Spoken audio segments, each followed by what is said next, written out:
This episode is brought to you by Nordstrom. Whether you're packing for a vacation or dressing for a wedding, Nordstrom has head-to-toe looks for wherever summer takes you. From swimwear and bold color to romantic florals and dresses that make an entrance, find the right style for every unforgettable moment. Shop new arrivals from brands you love like Farm Rio, Free People, Vince, Wait, and Stod. Plus free shipping and returns and styling help whenever you need it make it all so easy. Shop now in stores at Nordstrom.com or download the Nordstrom app.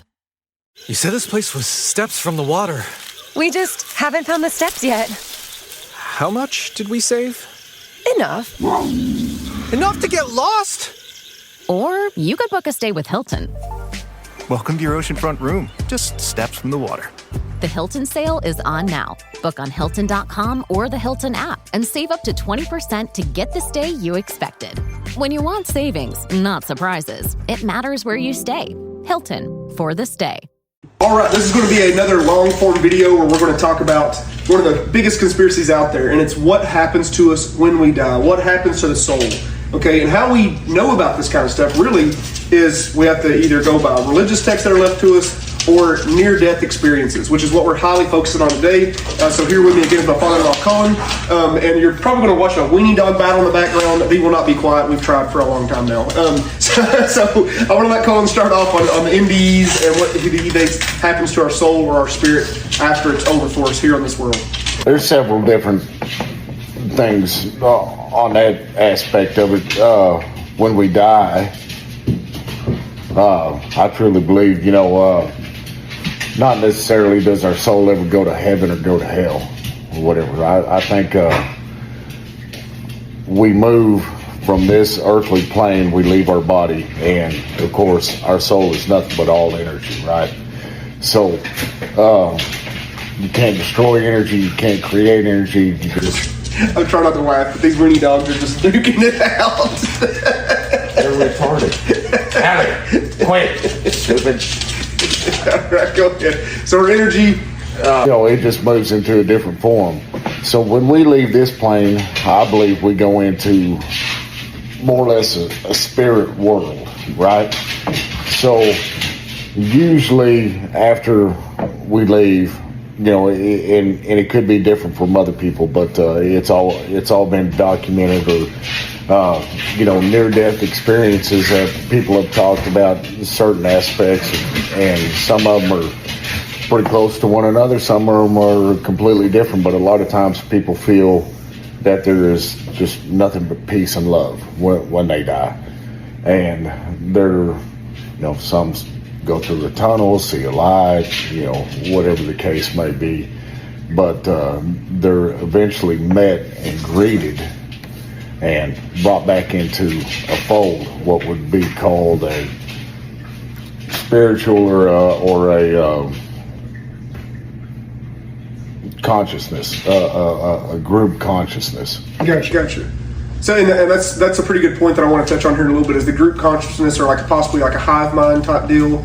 But I'm gonna be the devil's advocate just for a second and say, scientifically we know that our brain produces DMT whenever we are getting near death. Yeah. So a lot of people say, oh, that's just your brain producing this chemical. It makes you hallucinate and see all this different crazy stuff.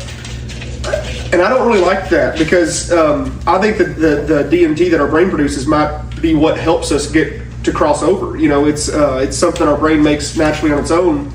And I don't agree with the whole science of it, as it's just what helps you cope with death. It's why you feel warm and invited. Because why does everybody see the same hallucinogenic stuff? Almost all these NDEs, near-death experiences, it's weird how they can be from different cultures, different peoples, different backgrounds, but it's like a 90% match rate. When you hear what they discuss, it is so creepy how almost 100% on the dot they all seem to be. Well, and man, there's a lot of different aspects to all this, and it depends on what level you want to believe. And what I say on that end is, how open-minded are you, and how open and is your consciousness? Okay, so man, I could go on and on about Christ consciousness and all kinds of different stuff. We'll get into that here in a minute, but you're a big religious guy, right? On the soul and the spirit. I wouldn't say as far as any denomination or whatever, but spiritual and religion on that type of stuff, yeah, I really dive in deep on that stuff. Yeah. And I wasn't meaning like any kind of particular denomination. It's just a lot of people think that there's either science or there's some kind of religion, spiritual stuff. So which side do you lean more on that? It goes hand in hand. Yeah, okay, I'm glad you said that, because I was about to argue that point, that a lot of people like to say if the science is one thing, then it doesn't mean the spiritual, why can't we have them both? Exactly. The science might just prove the spiritual, and the spiritual might prove the science. And it does. But it's whatever they're actually going to disclose to us that we hadn't already found out already. Yeah, and it's another thing I'm glad you said, because I do think they know a lot more on it than what we are told. But I think to avoid mass panic or literally a crusade, I think they don't tell us. Because what if the government came out and said, hey, guys, I know that there's Islam, there's Christianity, there's Mormons, there's a Catholic, whatever. What if they came out and said, hey, the Catholics are right, everybody else is wrong? I truly don't think that people could accept it. I really don't. I think it would cause a crusade. They couldn't accept it 2,000 years ago when Jesus Christ came down, because he was changing everything. Yep. Okay. Yep. So 100% of everything, and what he taught. Ooh. I think even worse, if the government came out and said, you're all wrong, it's actually this, and every time we die we actually get reincarnated. I think there would be, there's a couple of religions that do believe in reincarnation. We're going to get into that. We're going to get into that. But as far as Jesus Christ and Christ consciousness and everything else goes on that aspect, he came down, and of course, with the New Testament and everything else, he was teaching a completely different role on everything.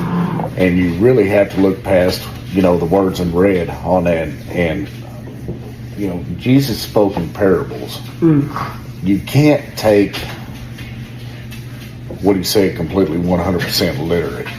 You have to look deeper into it, because he uses symbolism and metaphors and all kinds of different stuff into that. Not just that, I want to touch on a read between the line thing, because I think I think so many people struggle with that in religion. And if you guys, I've been attacked in my videos for being both a believer and not a believer at the same time. People just attack me for whatever I say, and you'll see that happen a lot as you're on here. I think there's so much you have to read between the lines, because, like you said, the red words in the Bible are what Jesus said, but we have to say that's what he said supposedly. Because he might have used words that we can't even fathom or comprehend and understand. So when we translated it, we just translated it to what we could understand. Or it's been translated too many times. Over and over again. I mean, and there's, of course, your main three, main four, Matthew, Mark, Luke, and John. But then you're going to dive in and look into other things, like the Book of Timothy and all kinds of other shit on there that really actually supposedly said what he said. Yeah. But besides all that, when your soul dies, or when your body dies, I 100% believe this is just a vessel. This is just the car we're driving. So we're a spiritual entity having a human experience instead of the other way around. Exactly, 100%. And what I personally believe, and I'll go to my grave saying it, that the earth is a school. Yeah, okay, I've heard that a lot. Yeah. It's a school. There's lessons you need to learn. Yes, sir. Yep. Yes, sir. And one of the main thing is, the two main things is service to others and love. That's one of the big number two that you have to learn in this realm. And when you start learning that, then your soul will advance. And it may not necessarily, after you reach that point, come back to earth. Mm-hmm. You've advanced in your stages to where you're going to move on and keep on climbing up the ladder. Do you think it's possible to get knocked down the rungs of the ladder if you're a shitty person? I don't think you can get knocked down. I think you'll have to repeat that grade. Repeat that grade? Okay, kind of like in school. So, yep. Kind of like literally in school. Yep. Okay. Yep. And for me, myself, 100% believe that there's a higher entity, a creator. Yeah, and we've talked about that a bunch on our videos. That it's, and it's not the creator of this vehicle. It's not the creator of this body. It's what's in us, our soul. And the way I like to think of it is, okay, you can go to all different aspects, God, Jesus, Holy Spirit, whatever. Ready to soundtrack your summer? With Red Bull Summer All Day Play, you choose a playlist that fits your summer vibe the best. Are you a festival fanatic, a deep end DJ, a road dog, or a trail mixer? Just add a song to your chosen playlist and put your summer on track. Red Bull Summer All Day Play. Red Bull gives you wings. Visit redbull.com/brightsummer ahead to learn more. See you this summer. Girl, winter is so last season. And now spring's got you looking at pictures of tank tops with hungry eyes. Your algorithm is feeding you cutoffs. You're thirsty for the sun on your shoulders. That perfect hang on the patio sundress. Those sandals you can wear all day and all night. And you've had enough of shopping from your couch. Done hoping it looks anything like the picture when you tear open that envelope? It's time for a little in-person spring treat. It's time for a trip to Ross. Work your magic. The way I see it is there's one entity, one consciousness, one source, but it's a collective, okay? So just think of it as kind of like a sun, okay? Our sun in the sky. All right, say that's the creator, okay? So everything comes out of the sun, life, whatever, creation. Okay, so it makes more sense to me that we come from that. So we are more or less a spark or an ember of that sun. So I want to throw it at you in a saying the same thing, just in a slightly different metaphor of the way I like to think about it. Because I don't know if you guys know, my mom's a science teacher. I grew up with a science teacher mom. Surprise, surprise, that's where my love of facts and stuff comes from. Okay, so we always learn in school, this is the weirdest thing, the mitochondria is the powerhouse of the cell. Everybody knows that saying. So this is the way I like to think about it. Imagine the creator that we call, God, or if you will, whatever you want to call it. What if we are the microorganisms inside of that creator, that being, that thing? In everything around us, the earth, the air, everything is a part of that living creature. And the way I like to think about that is, think about our own body. Like right now, I'm Matt, you are Cullen. But if you break it down on a molecular level and you zoom in, you're not Cullen and I'm not Matt.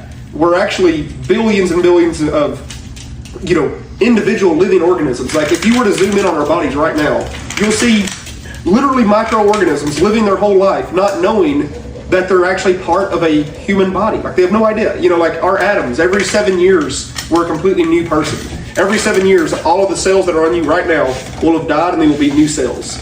Just like how I think here on this earth, we might be dying and there are just new people that replace us and we're just part of this greater whole essentially. Hey, that's a good way to look at it. In the way I see it, okay. So, in the beginning, there's no beginning, there's no end. Everything is infinite. But the creator basically,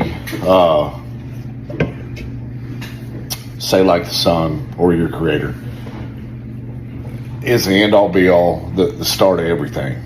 But in order to know itself, it split, right? It splits. So we're all the creators, what you're saying essentially. That's what I'm getting to right there. So guys, if you're watching this video right now and you've made it to 12 minutes, you obviously are very interested in what we're saying. Go over to the Spotify podcast or the Apple podcast. It's called Matt, M-A-T-T, From Nomads. We're going to keep talking for another 45 minutes to an hour. So if you've enjoyed it this far, come follow us over there. See what we got to say. We'd love to have you there. Thank you so much for watching this portion, and we'll see you for the rest later.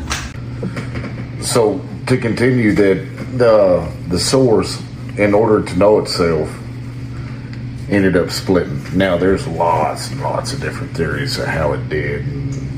We can get into that some other time later, but for this sake of it, is that it split itself into, say, us, human beings. And so, essentially, we are a part of that creator, and that creator is a part of us. So, essentially, if you want to break it down to nuts and bolts on that, it's we are God and God is us. Okay, which also helped explain to me, you know, which always threw me for a loop when I was in church. Say you got God, Jesus, and the Holy Spirit. And they always say, well, that's the Holy Trinity. It's like, okay, but the Holy Trinity is one. They're all the same. I'm like, you got three, and how can you have one? That doesn't make any sense to me. Until I stumbled across this, that it is a reflection of itself. So, you know, Jesus is God, God is Jesus, Holy Spirit is God, and God is the Holy Spirit. They're all together. And they essentially come from one, which is goes into another aspect of another book I read called The Power of One, or The Law of One. And so, to get back onto our subject, that after we die,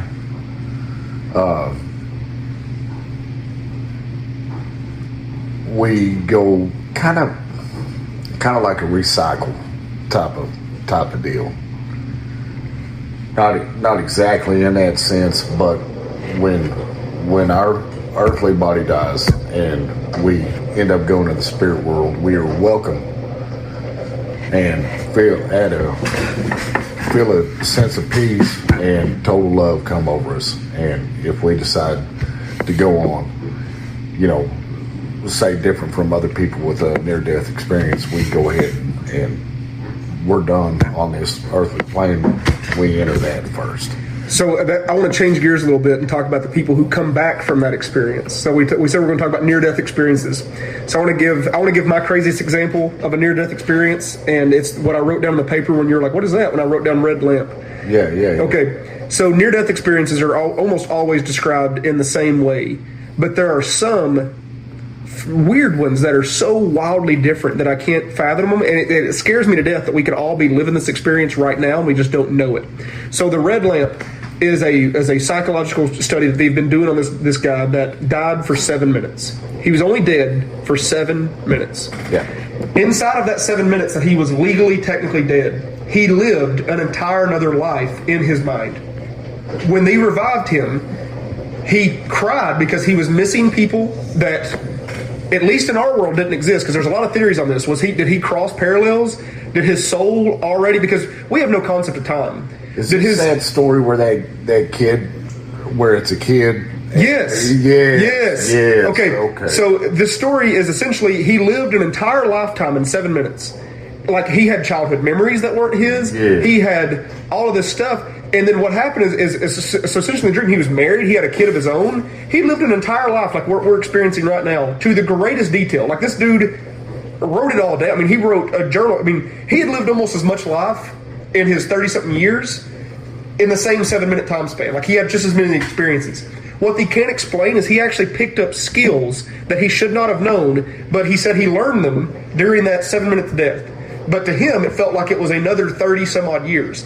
He had a job, a wife, kid, and he said one day he didn't feel well. This was in the 7 minutes. He did not feel well, and he was laying down on his couch. And he said that he looked at a lamp in his room, and he noticed the lamp was not exactly how he remembered the lamp. And he said he couldn't stop focusing about this lamp. And his wife was telling him that he was going crazy. And his kid was like, "Dad, it's just, what are you talking about? It's just the red." And he goes, "That lamp was not red before. It was a different color." And he wouldn't stop fixating on this lamp. And then once he realized, "I don't think I'm supposed to be here. I don't think this is my home." He said it was like the fabric around him started just dissolving. It was like everything just dissipated, and then he was back to this life. And he was in the hospital, and they were like, "Sir, and he had no idea what was going on. He was completely confused, almost like he had amnesia, because he was remembering this other life he'd been living for the past 7 minutes more than his actual life, to the point where he almost rejected his current wife and everything. There's so many theories on this, is DMT that powerful that it literally made him go on a crazy mind trip, or did his soul literally live an entire another life in that 7 minutes? Because to us, it was 7 minutes. But we know that time is a construct that doesn't really mean anything. It doesn't mean anything. Yeah. Especially when you're talking about spirituality and God or creators. Did you hear that story and I think you're the one that told me about it. It was a little kid that was tripping out. They were traveling somewhere. Tidu. Yeah. Yes, Tidu and Suresh. Yeah. In India. Right. Yeah, yep. And then he was murdered in his previous life. Yes. And then he's tripping out and, throwing a freaking fit, and pointing out all these other aspects of his death. In a city that he was never from, by the way. He had never been there. He was only like 5 years old, Tidu was. Yeah. And then he ended up... They ended up going there because he kept naming the shop that he was killed at. Because in his past life, he owned a shop in India. It was a radio shop, electronic shop. And he kept talking about how he hated his current life because they're poor in this current life he's living, and before he was rich. Mm-hmm. And he had servants, and he had a beautiful wife. His older brother goes and tracks down this family he keeps talking about and the exact store he keeps talking about. And they legitimately, it's the only crime to date that has ever been solved by reincarnated confessions. Right, exactly. It all rolled down to them, actually. Yes, he points to the two people. He goes, those two guys are who killed me. And sure enough, the police investigated, and he was right. This 5-year-old kid solved a homicide because he said he remembered being killed by them. It was just nuts. As Tidu and Suresh, Mr. Ballin does a whole hour-long video on that. Go watch Mr. Ballin and look up the Tidu and Suresh story. One of the craziest examples that we can actually back up with true facts on a reincarnation story. It's wild. It's crazy. Yeah, and another one I watched you sent me one where the dude was died at a Dairy Queen. Oh, in the bathroom? In the bathroom. Yeah. And was astral projecting above himself and didn't even know he was dead. He thought he was watching a movie. Yes. Yep. He didn't recognize his own body being lifted into the ambulance and then working on him. He just thought, he was like, man, who's dead down there? Him and his buddy both. They both died because they were big time bodybuilders and got some bunk shit. And, they were taking some illegal steroids or something. And it knocked them out. Yeah. I can't even remember. Did his buddy survive? I don't think so. I think he lived. But the crazy part about that, though, is that actually backs up something it says in the Bible. It says in the Bible that in heaven we actually won't recognize each other. Like we'll know each other, but not in the way that we know each other now. Like it says essentially in heaven you're going to love everybody equally, which is kind of messed up. Like think about if you see your wife in heaven or your husband in heaven, you're not really going to care because you're going to love everybody equally. I don't really like that. But it does talk about that in the Bible. I don't know if I agree with all that. But that just goes along with he said he didn't even recognize himself. Yeah. Because his spirit didn't recognize the body. Mm-hmm. Which is so wild to think about. And what was funny, that and then another one I watched where this fella he worked for the government and he went out on a little skiing escapade, and this is in his mid to later 20s.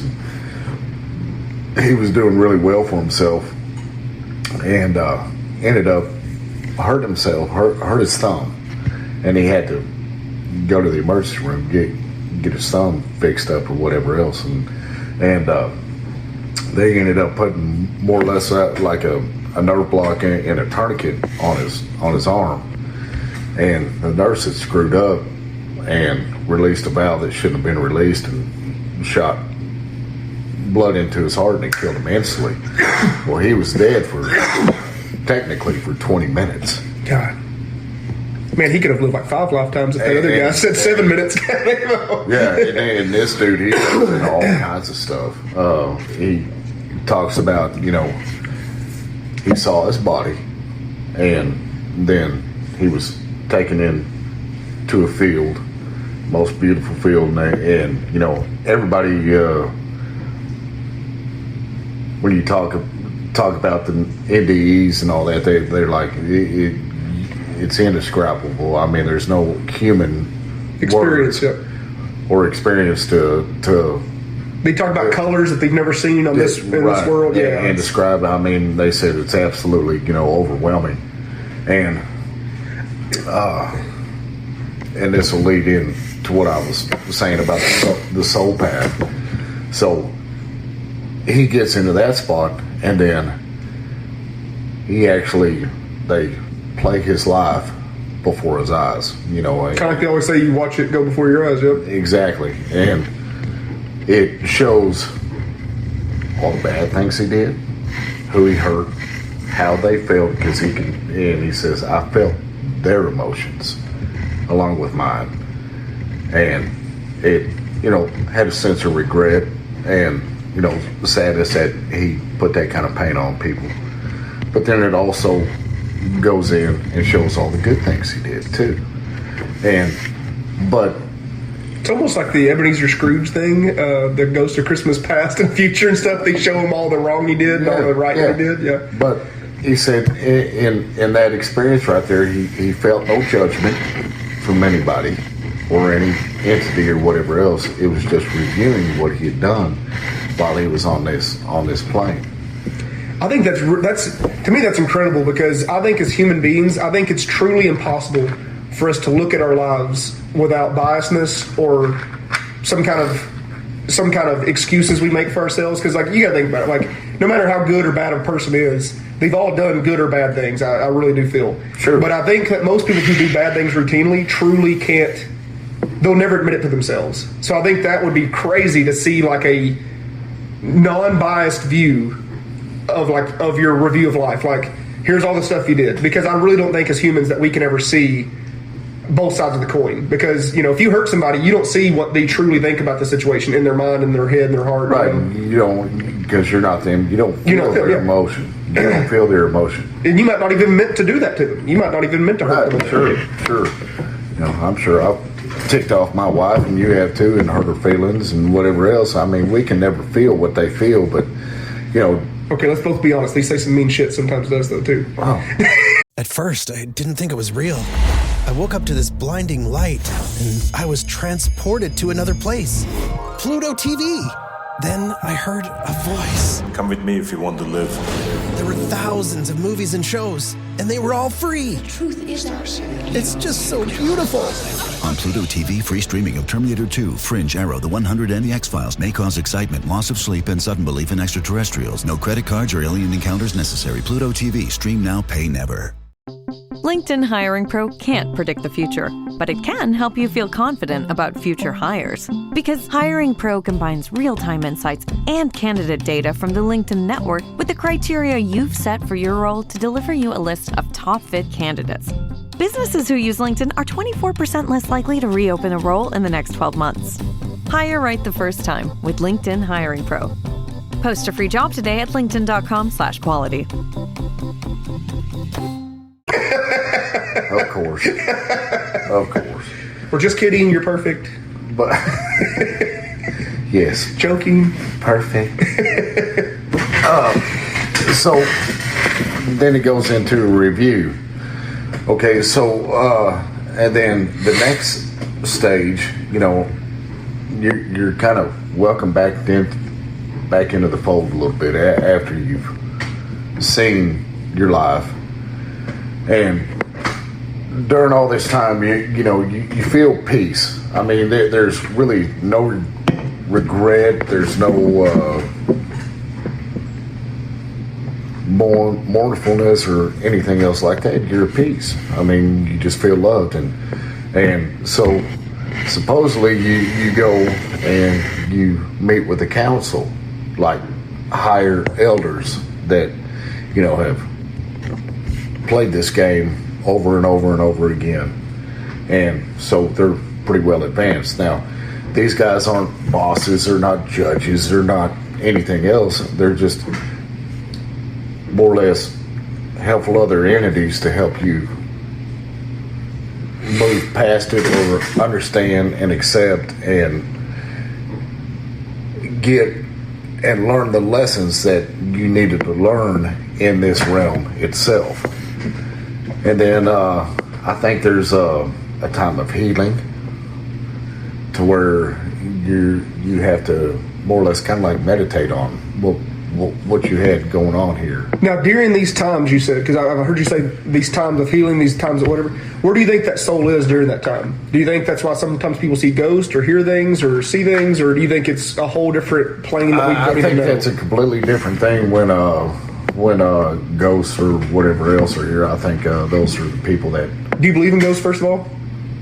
I believe there's entities. Okay. I believe there's entities. Do you think they're separate, like things that have never been alive, or do you think they're demons, or do you think they're souls that are trapped? That's a completely different subject, demons. The only reason I asked this, okay, and this is a weird little tangent, we're going to go off on this just for a couple minutes, and then we'll go right back. But it does have to do with like the afterlife and spirits and stuff. Have you ever heard this weird theory about why lead paint is no longer allowed to be used on houses? Tell me about it. Okay. So, this is a weird theory. Just stay with me for a second. Look at it on your own a little bit, because we don't have time to go into all the science of lead paint. So, we think that the soul might be a slightly physical. We definitely think it's spiritual, but we know in science that when we die, our body actually loses a very small, minuscule, but still measurable amount of weight when we die. Did you know that? Yes. Okay. So the second we die, our body loses like 2 grams or something? Like it's something super small. Yeah. But it universally loses that before fluids come out of the body or anything. Why? We don't know. We honest to God, that is a true fact that scientists do not understand why it happens. So is the soul partly like maybe this like a light wave? Or because we know that for example, air has a weight to it that it's hard to measure, but it technically does. That's why helium and everything can float. So is there something physical to it that could possibly be trapped? And the reason why I'm saying this, if our soul is some kind of a light wave or energy field, when you go get an x-ray, what do they put on you when you go get an x-ray? They put lead. They put a lead vest on you, don't they? Lead vest on you. Okay, then they take an x-ray. Why? Because it helps with the light waves. It actually constricts the light waves. That way they can see what's encased in the lead vest that you put on. Okay? Yeah. You put that lead vest on it supposedly protects you against radiation, because that lead vest will actually block particles and light waves. Right. Okay? Now, you heard what I just said there. Particles. Particles do technically have a weight to them. It's a microscopic weight, but they technically do. So they say that the reason why you used to have hauntings all the time and severe ghost stories when the colonial days of the Americas were big, there was and everybody always asks, why do you always see ghosts in Victorian dresses, but you don't see cavemen ghosts? And you don't really see a lot of modern ghosts either, wearing like a graphic t-shirt and some cargo shorts. You don't really see that shit. No one sees Jim bobbing around in flip-flops and cargo shorts as a ghost. They see these old-ass Victorian ghosts. That time period, they used lead paint. You think that bit of their energy got trapped in that? A bit of their energy gets trapped when they had lead paint on the houses. I mean, that's... And it might not be their whole soul. It might be like the stone tape theory of like it's a glimpse of their energy. It's a glimpse of their recording. Well, and on top of that kind of explained that, why it repeats. Oh, that gave me chills. Because there really is a lot of truth to lead being able to hold in particles and light waves. So, and that might be a glimpse to where they just repeat it every single time. Yeah, exactly. That's crazy, man. That is crazy. Yep. And that would explain, like I just said. We are energy, and then, we are on an electromagnetic field, and we can get into all the different theories on gravity and electromagnetism and shit like that, but basically it's all energy. So, yeah, that's crazy. Yeah, I believe it. I mean, I don't think it's completely, I don't know what I'm trying to say. I would just like to think of the government going, damn, we got a lot of ghosts, we got to stop using lead paint. Yeah. I think it's the lead paint. I just like to think about that situation. So after you go through all that and the review and the council and your time of healing and all that, I think it also depends on the soul.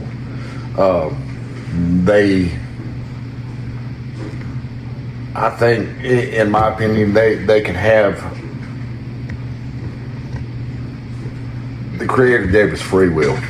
Okay, so you can either stay in that plane, in the spirit world, and just hang out with all your spiritual buddies and, your collective consciousness and all that kind of stuff like that, or you can advance and try to learn new things. And I think that's one of the main reasons for your reincarnation, like we've always talked about, that you haven't learned everything that you need to learn on this plane. And 100%, I think the earth is a school, and it's probably the hardest class you'll ever want to take, to learn your two main things is, like I said before, service to other and love. Okay, and so you create a new plan, like you want to go ahead and continue your schooling. I don't think that we are put on this earth haphazardly. I think 100% we choose to be here. 100%. I think that everything, you can argue destiny, you can argue other things about, purpose and all that kind of stuff. Predestined. Well, I think that before we even cross into this plane, we've already got it mapped out. 100% got it mapped out and know exactly, with the infinite number of possibilities, we've got it mapped out. Gotcha. So you're saying that you think everything's predestined, like in our life, like we have no free will of the choices we're going to make, or we do, but then again we don't. I think that every contingency has completely been thought of.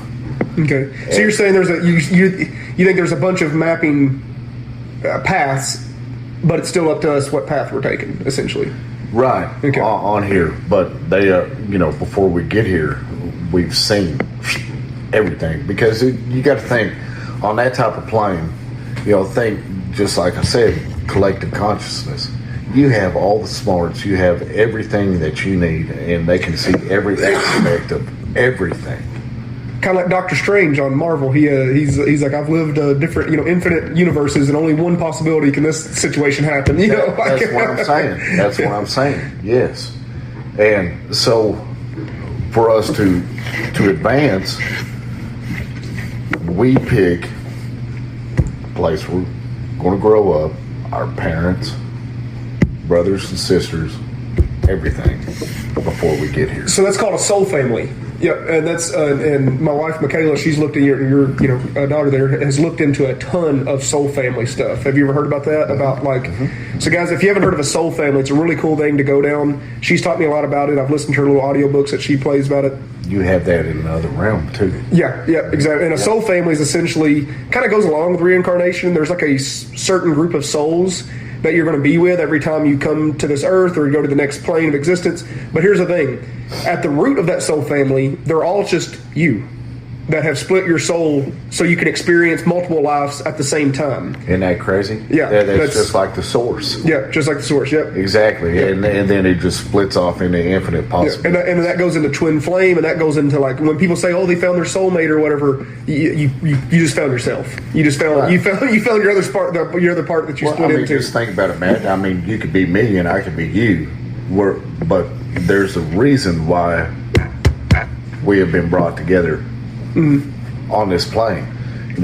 Just like my wife Janelle and I, there's a reason we're here, and every interaction and every relationship that you've ever had, that could be essentially you.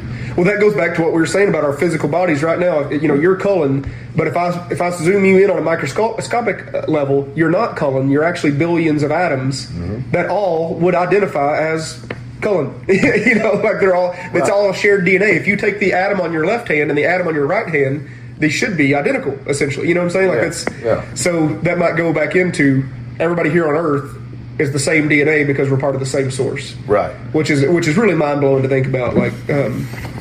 So on that end of there, everybody would, mainly a lot of your conventional religious,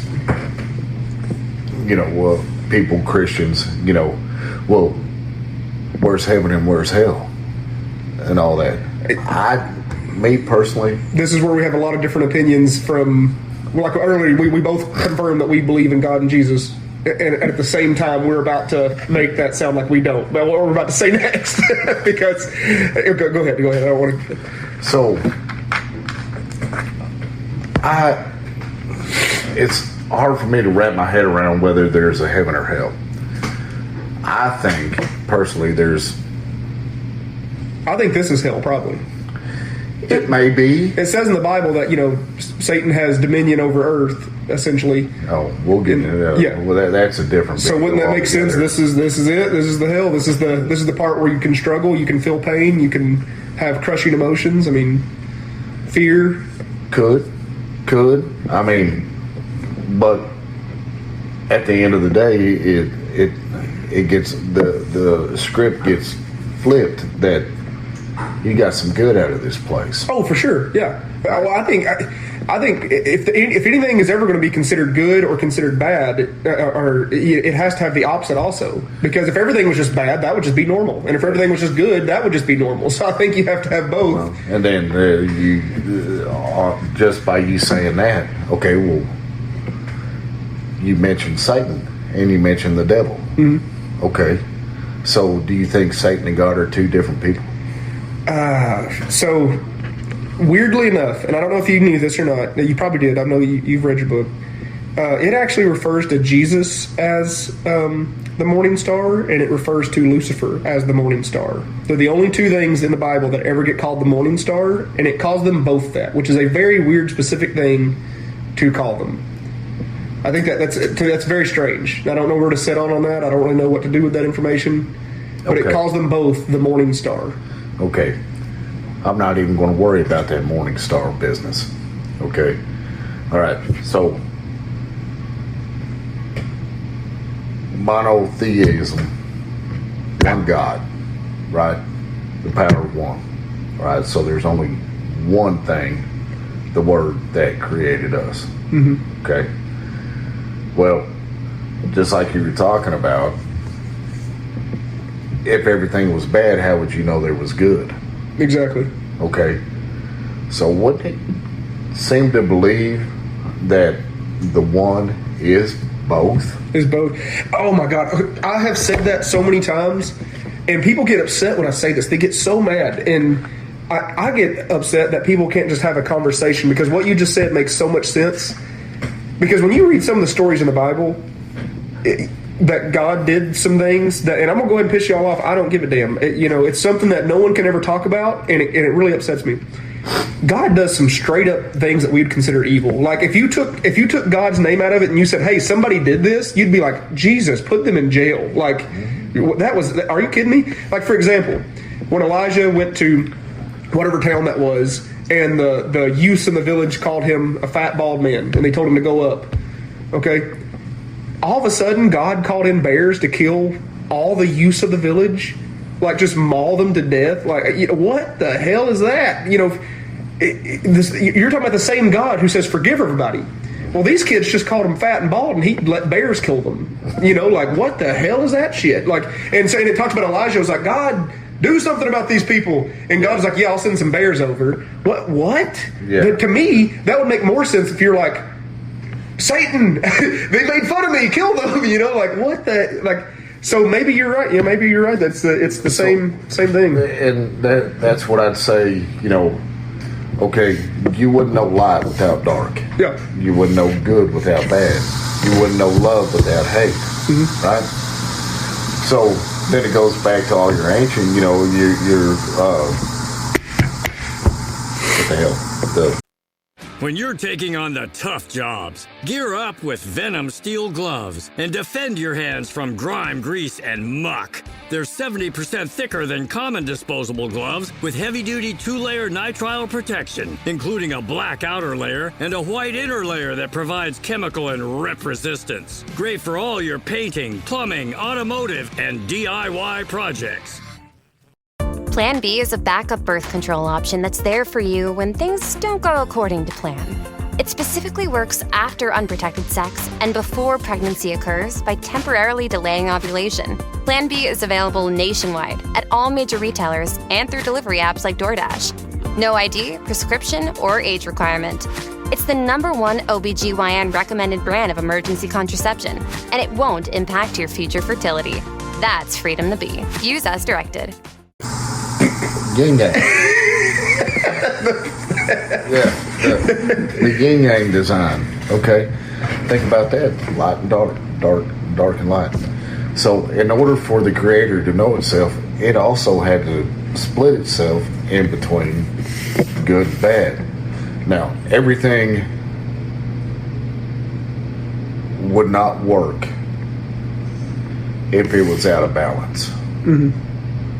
So, just say like your magnets or electromagnetism or whatever the case may be, everything has to be balanced. Yep. Otherwise, it's not going to work. It's going to fall to one side and then fall into chaos. Yeah, and no one would appreciate. If everything was just perfect all the time, no one would appreciate anything. Exactly. Yeah. That's exactly right. So wouldn't it go to reflect that in order to know itself and create us, it also had to be good, but it also had to be bad. Mm-hmm. So wouldn't it mean that Satan is God and God is Satan too? I can see that for sure.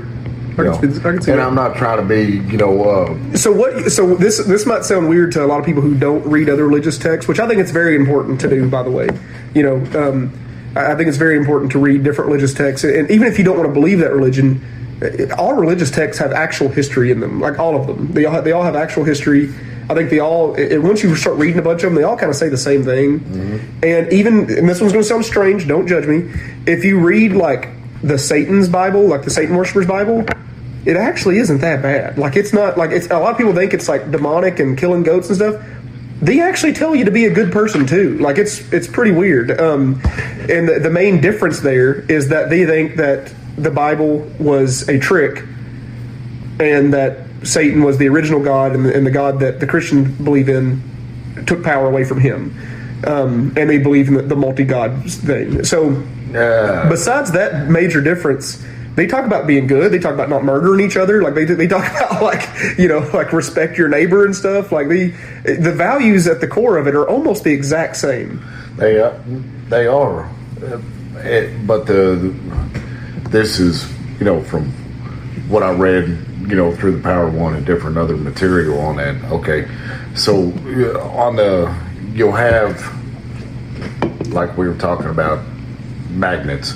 You've got a positive side and you've got a negative side. Okay, so there's 7 different stages in your evolution as a soul, and this gets into some wild shit. But say, and this follows along very well with your different chakras and the power of 7 and moving through different things. So like stage 1 would be basically a rock. Okay, you're a rock. You're a rock. You don't know shit. You're at the bottom. Okay. And then you don't know shit. Yeah, but you're here. You're not self-aware. You don't know jack shit, and you're a rock on the earth for fucking millions of years. So if you could remember that would suck. yeah. And then the second stage would be more of a self-aware entity, like a little dog. Mm-hmm. Or an animal of some kind. Of some kind. Okay, you're self-aware, but you don't really understand things. And you can't reason. Yeah. Okay. Do I believe everything has a soul and everything has an energy? 100%. And that goes into Shinto. We're talking about different religions. That's the Japanese-based religion of Shinto. And so then you move up the scale and you get to say the third, and that would be us. Third dimension. So now we have a soul, we're self-aware, we know we've got the brain power of reasoning and everything else. So then you move up from there into the fourth dimension. The fourth dimension is what I personally believe is where we're leading to now. That's why so much crazy shit is going on in the world today, that I believe a lot of things are changing into an awakening to where we're moving into that next stage. And so in my personal belief that the earth is that mediation plane, because that's almost like the middle point, right? So this is a school where we're learning how to move from the third stage to the fourth stage in order in our collective consciousness to move up the ladder. So when we move up to that, and then say you get into the 5th, 6th, and 7th, we're done with the earthly plane. We're done learning here. Now we're moving on up. And back to the deal about negative and positive, okay, with Satan and this and that. Okay, like I said before, you have 2 big lessons to learn on this plane: service to other and love. When you're on the negative side of things, it's all about yourself. It's all about what you can gain and basically fuck everybody else. This is what I'm going to do. But that can only go so far in your evolution ladder. You will never advance to the 5th, 6th, 7th stage and then become one with the source at the very end, because you have not learned the other lessons of service, self-love, and everything else. So you can't move up. You can't move up. You have to learn that shit before you're able to advance. Now, I want to. Okay, so talking about the different dimensions and going on to the different planes of existence, I'm going to take another weird tangent here. And so, guys, if you've been watching this podcast, you probably know Cullen keeps us logical and based, and then I'm just like, oh, let's talk about some weird shit for a second. So, all right, have you ever heard about the different people that routinely take DMT? The chemical our brain produces right before we die. They go and lick the frog. Yeah, well, so guys, this story was actually on Joe Rogan's podcast, and I researched the guy a little bit and watched his full story about what happened, about how he got kicked out. Have you heard this? With the machine elves? Hadn't heard that, but you've heard of Mike Tyson talking about it too. Yeah. So, okay, guys, so DMT, people who routinely do DMT that figure out how to navigate in these hallucinations that they're having, they're pretty much claiming it is not a hallucination. Oh my God. Oh my Lord. What's that word, Colton? You just said it. Okay, it didn't sound right coming out. Hallucination? So, yeah, it doesn't sound right, does it? It doesn't sound right. So anyhow, they all talk about seeing these machine elves. We're talking about people from different cultures, different languages, different backgrounds, taking DMT, and they all somehow end up in what they describe as the same place. And when I say describe as the same place, it's very hard to physically describe what they're saying. They mostly have to draw it because they can't think of the words to. But it's like they're going to the same place, which would be neat if that is where our souls went or passed through when we passed away. Because as we know, DMT is produced when we die. A lot of people think that's like the lubricant to help the soul escape the body or to go to the next place.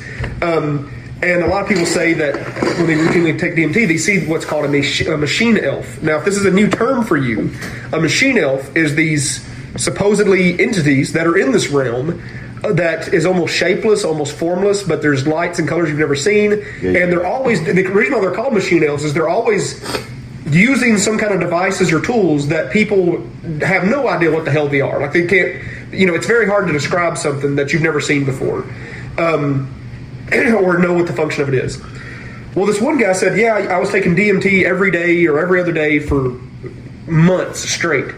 And he goes, every time I'd get in the machine elves, I would try to interact with them, and they would just ignore me. They would just pretend that I did not exist. It was almost like they knew. He was like, I got the sense they knew I was there, but I was almost like the annoying bug that wouldn't leave them alone. And he said the last time he took DMT and hallucinated, they kicked him out of that area. They actually looked at him and said, you are not supposed to be here. This is not meant for you to see. It is not your time yet. You are barred from this area. And then now, every time he takes DMT, he says that it doesn't even work. He doesn't hallucinate. It's like nothing happens. And some people are like, oh yeah, he just built up a tolerance. And he's like, no, it wasn't like it got weaker every time I used it. It went from, this is what would happen every time I used it, to bam, now nothing happens. There was no progression of loss of the potency. Okay. Now, when you're going on that aspect right there, so you've got 7 stages in your soul evolution. And you can look back in the Nagamati and what the hell is that thing? The Codex Anime and all kinds of other shit. So there's 7 different chakras too, right? So our heart chakra is basically where the soul lives, okay? But once you move up, you get into the 7th chakra, which would be where your pineal gland is. Well, that's our transmitter to the other side.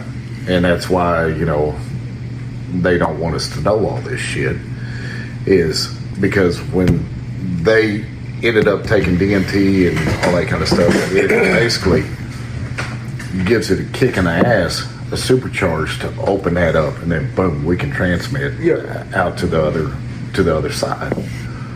And which I think is also ties in with a lot of the MK Ultra and shit like that too. Right? We did a whole thing about that on a different video, guys. Go back and find it. So they were getting curious about what's going on with that. And astral projection and all that other stuff. Yes, exactly, 100%. Because if your soul could leave your body, it could go explore things. Exactly. I mean, it supercharged it to where, hey, all right, I unlock the key. And there's certain other ways that you can do it, and it takes a lot of discipline to get into that consciousness, to be able to perform that whenever you want. A lot of times it happens when you're asleep and when you're dreaming and everything else. They've talked about that your dreams actually mean something, that you may be astral projecting or playing things back and forth in your mind. Which I want to do another video in the future about dream worlds and what's called dreamland. Yeah. Which could be, a lot of people think that they have these like really vibrant dreams and stuff. Mm-hmm. Your dreams could literally be glimpses into these other planes, these other realities, these other dimensions. Like, because have you ever had a dream that like you wake up and you remember it, but at the same time you can't describe it? Yeah. Because like you saw things that didn't make sense to you, but maybe it made sense to your soul that was actually traveling or astral projecting outside of your body for a second there. Or reoccurring dreams where something's actually trying to tell you to do something. Yeah, it might have been a reincarnation. It might be trying to some kind of communication. Who knows? Right. And where was I going with this? So,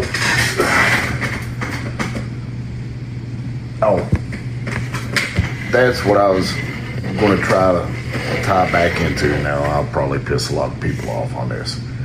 So it's my personal belief, Jesus Christ was he was a man.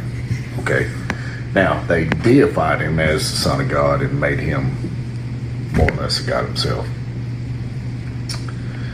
Jesus specifically says in there, do not worship me. Worship the Father. Worship the Creator. Don't worship me.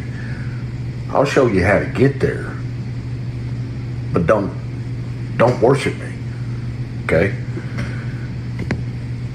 And my personal opinion and belief is he was the key because the dude cracked the code, more or less. He knew how to get back to that consciousness, okay? So if you look into Jesus's earlier life. So do you think he was like a fourth dimensional person that was able to... I think he evolved into that. Well, not that... I think he was, and then he honed his skills into it. Like he was born into it, and he knew, because it talks about his childhood, and he had different abilities and all kinds of cool stuff like that. He also disappears for a decade in the Bible, by the way. Okay. A lot of people don't know that. That's what I'm getting into right here. If y'all didn't know that, Jesus disappeared for 10 years. It just kind of skips over that real quick, but he does. He goes away for 10 years. That's what I'm getting into. Okay, so during that time, they were killing the firstborn sons of everybody. And so Mary and his family, they had to haul ass and get out of where they were. Otherwise, they were getting planned on getting killed. So, early life, Jesus, when he was a kid and all that, he had special abilities that he kind of knew but didn't know. I think he had to practice them. That's why he disappeared for a while. That's why he left. Mm-hmm. He went and it's talked about in. This might be sacrilegious, but I just picture like a Harry Potter kid figuring out he's got powers on accident, just accidentally just vaporizing stuff or bringing everything back to life or whatever. Well, it talks about him actually, striking down a young kid. And I can't remember if he died or not, but there was a story about that. So a lot of people like to skip over the story of, okay, and this is, I'm going to piss you off. It's in there. Don't be mad at me. It's in there. Jesus did it. So what would Jesus do? It is not out of the question. If you ever asked yourself, if somebody pisses you off and you say, what would Jesus do? Whipping their ass with a bullwhip is in the cards. So Jesus actually whooped the shit out of like 3 people with a bullwhip. And here's the crazy part. Jesus must have had that thing on him. He must have been walking around with the bullwhip packing, like the modern day of having a Glock on you, because these people pissed him off. Apparently Jesus doesn't leave and come back. He just takes the bullwhip out and just starts whooping ass and flipping the tables in the temples, right? Well, that's what he did.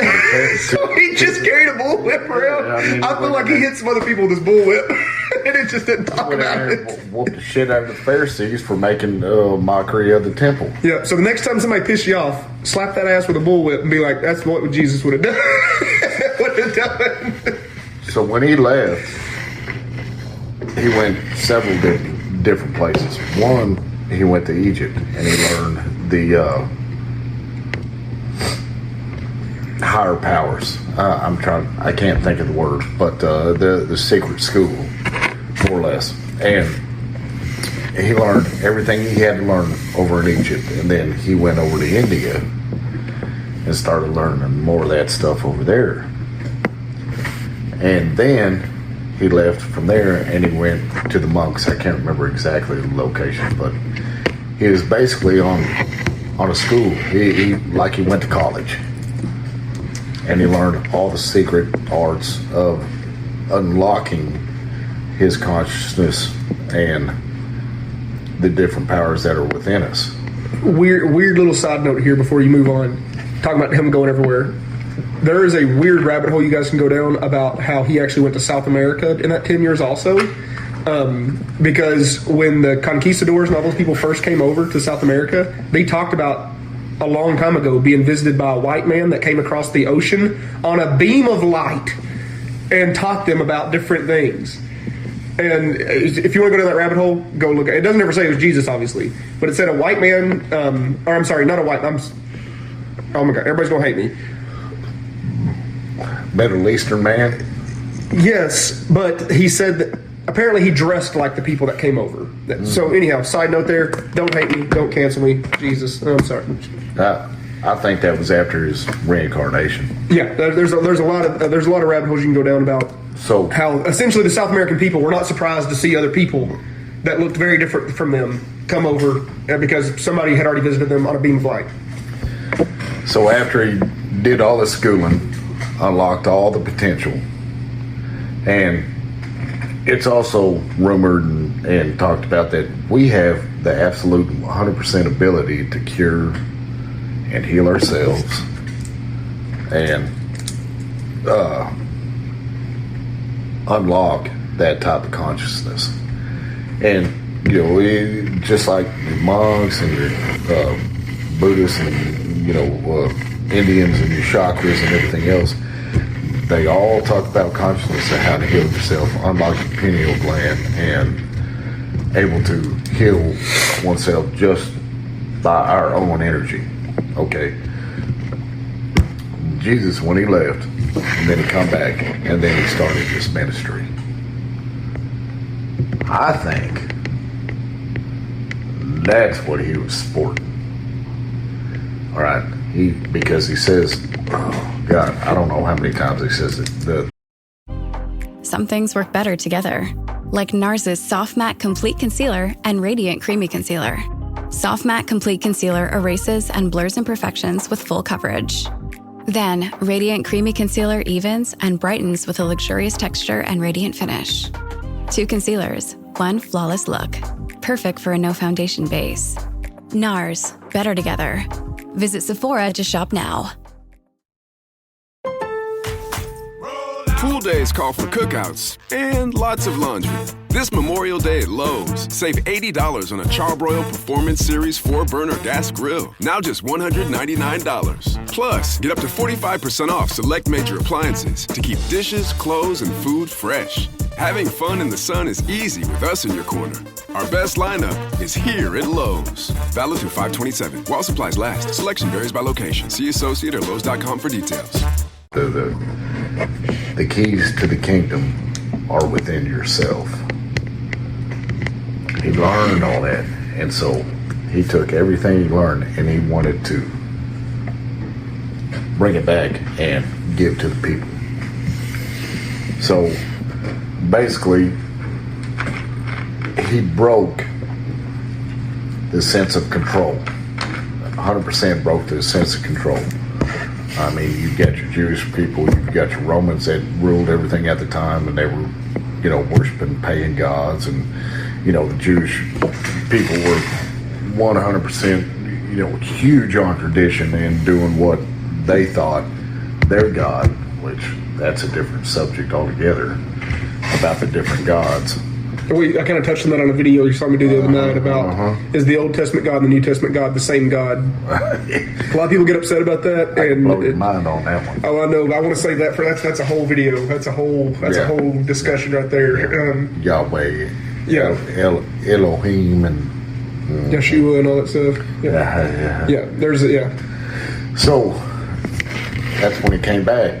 And that's why he has to talk in parables, more or less. It's because he's kind of, if you look into what he's talking about, it's all little stories and parables and riddles and everything else. And yet he's talking in code. And he's like, okay. Well, his mind was probably on a different level than ours. Right, exactly. But he's talking in code too, that where any other, say, layman would be like, okay, so I'm a mustard seed. It's like, okay, that's not the point, dude. It's not the point of it at all. Look between the lines. Look exactly what he's trying to tell you. He is telling you how to unlock all this shit and to basically open up your soul and your consciousness to where you can ascend and move back to where we once again come back to the source. That's the whole basic thing, I think, is we're born a spark, and our journey is to return and become the sun again, and to meet back with the Maker. Well, I think that you kind of wrapped it around with the full circle where we started. I think that'd be about the perfect place to wrap this one up, unless you have any other little tidbits we could throw in there real fast. I mean, some different things. If you look on it in a different aspect, you watch the movie The Matrix, right? Oh yeah, okay. Think about Neo. Yep. All right. He's the awakened one in the situation. He's the awakened one. Mm-hmm. He's getting back and he's showing everybody how to do this and how to do that, and break the control. And he's trying to tell the people and they don't believe him. But where does he go at the end? He dies. I was about to say, I've actually never watched The Matrix. He dies. Which is a crazy thing to say. I've never actually watched The Matrix. I've never watched The Matrix. Dude, you need to watch this shit. I've seen so many clips, I feel like I've watched it. I've never watched The Matrix. But at the end of it, he ends up returning back to the source. Gotcha. And everything is free and everybody's, la-di-da, happy and all that. So he sacrificed himself to show everybody else, this is how you get back to here. And I think, honestly, that's when you talk about reincarnation and the journey of the soul and everything else, that's the ultimate thing, is getting back to the source. Coming back to where you started.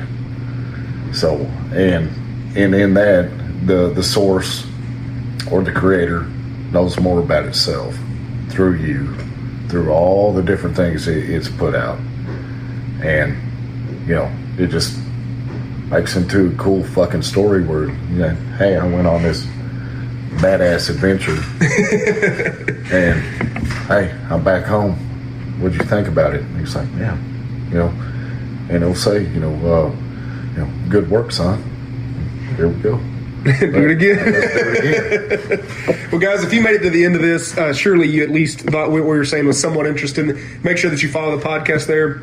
If you want to see the videos of these things, make sure to find us on either Facebook or TikTok. It's Nomad's Animal Encounter on Facebook and TikTok. And Matt from Nomad's here that you're already at. Make sure to follow us, and we'll do these all the time. Thank you.